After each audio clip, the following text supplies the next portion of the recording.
दूसरी बात मैंने कही कृषि की, वो आधारित है इस बात पे कि जब हम लोग घूम रहे हैं, देख रहे हैं किसानों की हालत क्या है, तो पहले तो आप ये समझिए कि यहां किसान है कौन। बिहार में ये समाजवाद के नाम पर शासन करने वाले 30-35 साल से जिन सरकारों ने शासन किया है, इनके समाजवाद सोच के बावजूद आपको जानकर यह आश्चर्य होगा कि देश में भूमिहीनों की संख्या सबसे ज्यादा आज बिहार में है। रूरल बिहार में, ग्रामीण बिहार में करीब करीब 60% लोग ऐसे हैं जिनके पास एक धूर जमीन नहीं है, और बिहार के स्तर पर यह आंकड़ा है करीब करीब 55%। मतलब 55% बिहारियों के पास 1 इंच जमीन नहीं है। ये 30-40 साल के समाजवादी सोच वाली सरकारों के बाद की स्थिति है। देश में आंकड़ा क्या है? देश में करीब करीब 38% लोगों के पास जमीन नहीं है, लेकिन बिहार में यह संख्या करीब करीब 60% है।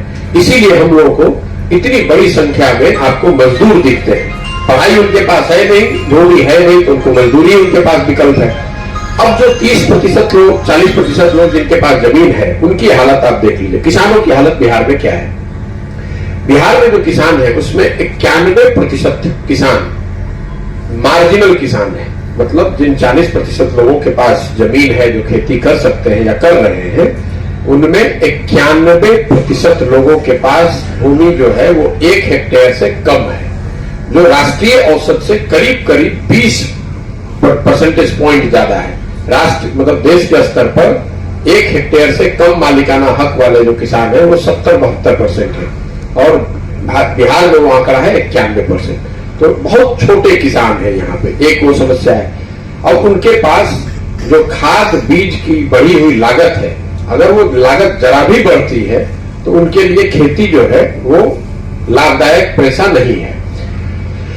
बिहार में जो खाद और बीज की बढ़ी हुई कीमत है, उसमें जो करप्शन है, भ्रष्टाचार है, वो यही वजह है कि हर गांव में जहां हम लोग जा रहे हैं, लोग यूरिया 270 रुपया का 700 रुपया 800 रुपये में खरीद रहे हैं। और खासकर जो नेपाल से लगता हुआ एरिया है, बहुत बड़े पैमाने पर खाद की तस्करी होने की वजह से यहाँ के लोगों को खाद के जो दाम है वो 2 गुने 3 गुने दाम देने पड़ रहे हैं। बीज की वही हालत है।